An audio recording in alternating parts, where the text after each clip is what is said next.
ये है दिल्ली दर्पण। नमस्कार, जय हिंद। आप देख रहे हैं दिल्ली दर्पण टीवी। आप सभी को ज्ञात होगा कि कुछ दिन पहले दिल्ली एमसीडी के अंतर्गत सदन में एक बिल पास किया गया जिसमें यह बोला गया कि आने वाले समय में 12,000 से अधिक कर्मचारियों को पक्का किया जाएगा। इसके अलावा तमाम हाउस टैक्स माफ किए जाएंगे। जो लोग 2024-25 में अपना हाउस टैक्स जमा करते हैं उनके पूर्व में जितने भी हाउस टैक्स है वो माफ कर दिए जाएंगे। इसके अलावा जो लोग 100 गज के प्लाट में रहते हैं, उससे नीचे रहते हैं, उन सभी को हाउस टैक्स नहीं देना होगा, उनके लिए हाउस टैक्स फ्री हो जाएगा। और जो लोग 100 गज से लेकर 500 गज में रहते हैं उनका हाउस टैक्स आधा हो जाएगा। इसके अलावा ये भी उसमें घोषणा की गई थी कि जो 13,000 से अधिक फ्लैट सोसाइटी हैं दिल्ली के अंदर, उनको 25% तक हाउस टैक्स में छूट दी जाएगी। इससे पहले कभी भी दिल्ली एमसीडी में लोगों को छूट नहीं दी जाती थी, किसी भी प्रकार का लाभ प्रोवाइड नहीं करवाया जाता था। दिल्ली एमसीडी ने यह ऐतिहासिक फैसला लिया है। इस तरह के दावे किए गए। स्वयं आम आदमी पार्टी के वरिष्ठ नेता संजय सिंह ने आए, प्रेस कॉन्फ्रेंस की उन्होंने दिल्ली के मेयर महेश खींची के साथ, जिसमें उन्होंने दावा किया कि दिल्ली वालों को इससे पहले ऐसा क्रांतिकारी फैसला दिल्ली एमसीडी ने दिल्ली वालों के लिए नहीं लिया है। ये क्रांतिकारी फैसला है। अब 25 फरवरी को दिल्ली का एमसीडी का जो है सदन बुलाया गया, जहां पर ये दोनों ही बिल पास कर दिए गए। अब उस पास करे हुए बिल पर एक कालिक मंडरा गई है। कालिक ये मंडराई है कि बीजेपी के प्रदेश अध्यक्ष वीरेंद्र सचदेवा ने अश्वनी जो दिल्ली एमसीडी के आयुक्त हैं उनको लेटर लिखा है और ये मांग की है कि 25 फरवरी को जो सदन एमसीडी में जो बैठक हुई थी उसको रद्द कर दिया जाए और उसमें जो भी प्रस्ताव पास किए गए उन सबको रद्द कर दिया जाए। इसके बाद आम आदमी पार्टी ने यह सवाल पूछा कि बीजेपी नहीं चाहती कि एमसीडी के कर्मचारियों को पक्का किया जाए और इसके अलावा जो हाउस टैक्स हैं लोगों के वो माफ किए जाएं। अब मैं आपको बताए चलता हूं कि उस बैठक में आखिरकार हुआ क्या था। पहले आपको मैं बता दूं, उस दिन जब बैठक हुई तो इसमें ये आरोप लगे कि महज 3 मिनट तक ही ये बैठक चली, जिसके बाद ये जाहिर हो जाती है कि विपक्ष को बोलने का बिल्कुल भी मौका नहीं मिला। विपक्ष की बात बिल्कुल भी नहीं सुनी गई। उसमें सिर्फ आम आदमी पार्टी के मेयर महेश खींची जी आते हैं, वो प्रस्ताव रखने के लिए बोलते हैं, प्रस्ताव रखा जाता है, उसके बाद महज 3 मिनट के अंदर बिल को पास कर दिया जाता है। तो एक तस्वीर सामने आती है कि क्या जिस तरह से चंडीगढ़ में बीजेपी पर यह आरोप लगे थे कि मेयर चुनाव में उन्होंने घपलेबाजी की है, क्या दिल्ली के अंदर आम आदमी पार्टी ने इस बिलों को पास करने के लिए घपलेबाजी की है? ये एक बड़ा सवाल है। अब पहले आप ये वीडियो देखिए। इस वीडियो में देखकर आप समझ जाएंगे कि किस प्रकार महज 3 मिनट के अंदर हंगामे के बीच बिल को पास कर दिया जाता है। अब उस बिल की सत्यता पर, उस बिल की गंभीरता पर सवाल या निशान उठ रहे हैं। आज के इस सदन में सभी मीडिया बंधु, सभी पार्षद, कमिश्नर साहब, अधिकारीगण, सभी का मैं बहुत बहुत हार्दिक स्वागत और अभिनंदन करता हूं। और मैं नेता सदन मुकेश गोयल जी से बोलूँगा कि एजेंडे में जो प्रस्ताव हैं और जो एजेंडा है वो लें आप। मुकेश गोयल जी। एडिशनल कमिश्नर को बुला लो ना, एडिशनल कमिश्नर तो बैठे जब तक कोई नहीं ऐसे धन जी, आप एडिशनल कमिश्नर, कमिश्नर की पावर है आपको। 2 मिनट में आ रहे कमिश्नर साहब, आ रहे 2 मिनट में, चलो आ जाने दो। नहीं, इतना हाउस चालू हो गया, मेरे साहब आ गए तो बैठ सकते हैं। 2 मिनट में आ रहे, 2 मिनट में आ रहे, रास्ते में ही।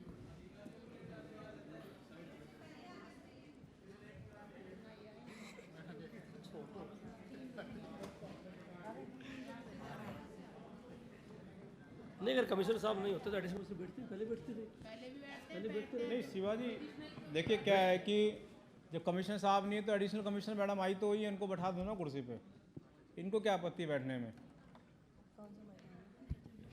अंजल भाटी जी है ना, एडिशनल कमिश्नर चार्ज मिला हुआ है इनको, बनी है, प्रमोशन हुआ है। शिवाजी, आपसे गुजारिश है, आप एडिशनल कमिश्नर को बोलिए आगे की कुर्सी पे बैठे। हमारे मेयर बैठे हैं, आप उनकी इज्जत सम्मान के लिए एडिशनल कमिश्नर को आगे आके बैठना चाहिए। बहुत बढ़िया।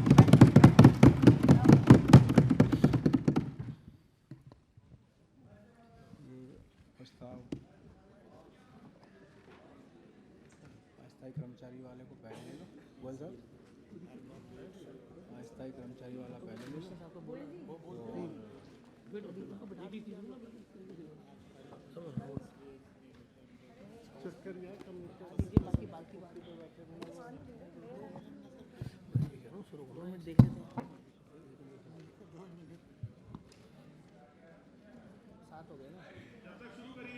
मेयर साहब आप शुरू कराओ, अपनी कार्यवाही शुरू कराओ। मैं मुकेश गोयल जी से कहूँगा भाई एजेंडा लें और प्रस्ताव। इतनी जल्दी क्या भाई साहब, हमने भी 1.5 घंटे इंतजार किया है। पहली बार जल्दी मुकेश गोयल जी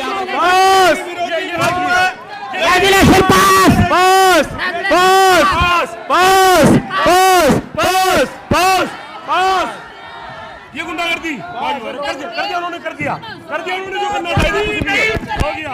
चलो चलो चलो एडजर्न कर देगा।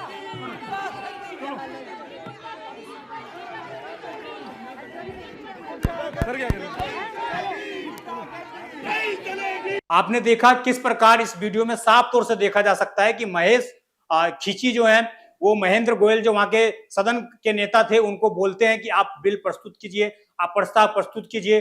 प्रस्ताव प्रस्तुत किया जाता है। उसके अलावा प्रवीण कुमार जो प्रस्तावक हैं वो इस बिल को पास करने के लिए बोलते हैं। सैली ओबरॉय जो पूर्व में मेयर हैं वो भी बोलती हैं एडिशनल डीसीपी को कि आप बैठिए, और उसके अलावा जो है आप मेयर का अपमान कर रही हैं, आपको बैठना पड़ेगा और आपके बैठने के बाद ही बिल पास हो पाएगा। तो ऐसा बताया जा रहा है कि बीजेपी के जो निगम पार्षद हैं वो पहुंच भी नहीं पाए थे और महज 1:59 पर यह बिल को प्रस्तुत किया जाता, चूंकि 2 बजे पहुंचने का टाइम था, परंतु 1:59 पर इस बिल को पेश किया जाता है और बिल को पास कर दिया जाता है। अब बड़ा सवाल यह है कि आप ये 2 फोटो देखिए। पहली फोटो में आप देख रहे होंगे जिसमें यह बताया गया है कि 12,000 कर्मचारियों को पक्का करने का बिल पास किया गया है। जो महेश खींची उन्होंने लेटर लिखा है अश्विनी कुमार को कि आप जो है इसको नियमानुसार पक्का करने का काम आगे करें। उसके अलावा दूसरा लेटर आप देख रहे हैं, इसमें साफ तौर से लिखा है कि जो हाउस टैक्स माफ करने की योजना एमसीडी ने बनाई है, जो एमसीडी हाउस ने पास की है, उस पर भी आप अपनी मुहर लगाएं, आधिकारिक रूप से इसको अनाउंस करें। तो ये दोनों ही चीज हुई। उसके अलावा वीरेंद्र सचदेवा ने लेटर लिखा और उसमें उन्होंने ये बोला कि ये दोनों ही चीज अवैध रूप से काम है, ये बैठक जो अवैध रूप से की गई इसमें किसी भी प्रकार से विपक्ष की सहमति नहीं ली गई और महज 3 मिनट के अंदर बिल पास किया गया, तो ये इलीगल है, इसको रद्द किया जाए। अभी बीजेपी ने सिर्फ और सिर्फ आयुक्त को ही लेटर लिखा है, हो सकता है कि आने वाले समय में बीजेपी इसको कोर्ट में भी लेकर जाए। अब मैं आपके सामने एक आंकड़ा रखने जा रहा हूं जिसके माध्यम से आप ये समझ जाएंगे कि आखिरकार दिल्ली एमसीडी में जो आम आदमी पार्टी ने ये 2 घोषणाएं की हैं वो किस प्रकार खोखली हैं। पहली घोषणा उन्होंने की कि 12,000 कुल 12,000 ऐसा बोला गया है लेटर में कि कुल 12,000 कर्मचारियों को पक्का कर रहे हैं, क्योंकि बहुत दिनों से उनको पक्का नहीं किया गया है।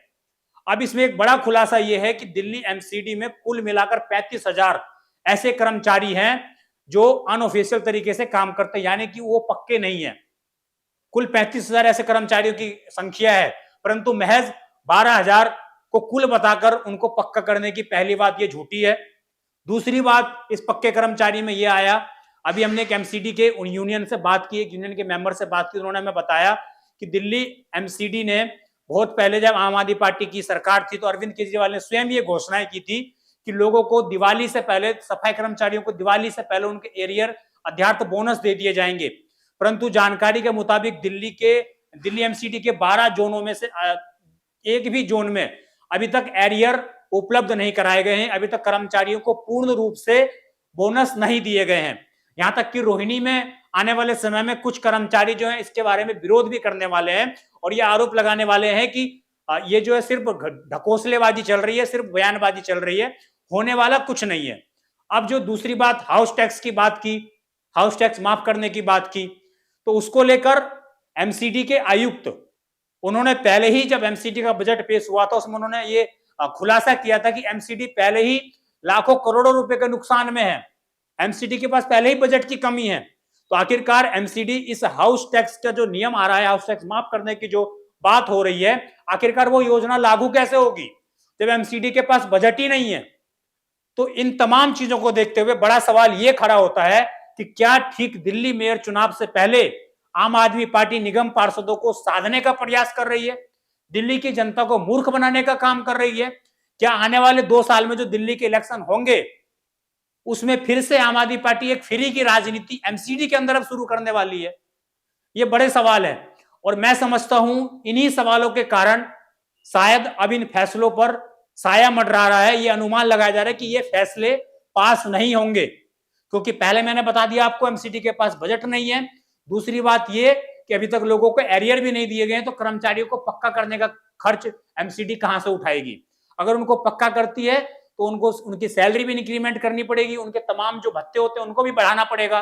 तो एमसीडी के तो पहले ही घाटे में, तो एमसीडी आखिरकार इन चीजों को पक्का करेगी तो करेगी कैसे? क्योंकि ये सारी चीजें एमसीडी के आयुक्त में है। और निश्चित रूप से आप जानते हैं कि जब वीरेंद्र सचदेवा ने लेटर लिखा है बीजेपी की तरफ से, और दिल्ली के अंदर और केंद्र में भी बीजेपी की सरकार है, तो किस प्रकार एमसीडी आयुक्त इस लेटर को पास करेंगे, किस तरह वो मंजूरी देंगे? तो निश्चित रूप से पूरी तरीके से अंतिम बात यह है कि ये दोनों ही बिल अधर में लटके हुए रहेंगे और इन पर अंतिम फैसला शायद मुश्किल हो पाए। और अगर ये फैसले कामयाब हो जाते हैं, ये सफल हो जाते हैं, एमसीडी आयुक्त ने इन पर अपनी सहमति दे दी, अगर ये पास हो जाते हैं, तो निश्चित रूप से दिल्ली वालों के लिए एक बड़ी खुशखबरी है। और हम भी उम्मीद करते हैं कि इस तरह की अगर चीजें हो तो निश्चित रूप से दिल्ली वालों का भला होगा। परंतु इस तरह झूठ बोलना कि सिर्फ 12,000 कर्मचारी हैं एमसीडी के अंदर, उनको पक्का किया जा रहा है, तो ये कहना कहीं साफ सफेद झूठ है ये। और इससे शायद एमसीडी के मेयर को भी बाहर आना चाहिए और तमाम लोगों को भी बाहर आना चाहिए। इन बैठक में एमसीडी मेयर के ऊपर हमला भी किया गया, वो भी निराशाजनक था। परंतु जिस तरीके से प्रक्रिया अपनाई गई वो भी एक तरह से गलत था। और हो सकता है कि ये मामला आने वाले समय में दिल्ली हाईकोर्ट पहुंचे और वहां पर फिर से जिस तरह से दिल्ली चंडीगढ़ मेयर चुनाव में फैसला आया था, क्या उसी प्रकार का फैसला दिल्ली एमसीडी के जो ये बजट पास हुआ इसमें भी आ सकता है? आपकी इस पूरी खबर पर क्या है, आप कमेंट अवश्य करिएगा। आप देखते रहें दिल्ली दर्पण टीवी। मैं विजय ठाकुर, धन्यवाद। लेटेस्ट खबरों के लिए सब्सक्राइब करें हमारा YouTube चैनल या फिर लॉग ऑन करें www.delhidarpantv.com। खबरों की कवरेज और विज्ञापनों के लिए संपर्क करें।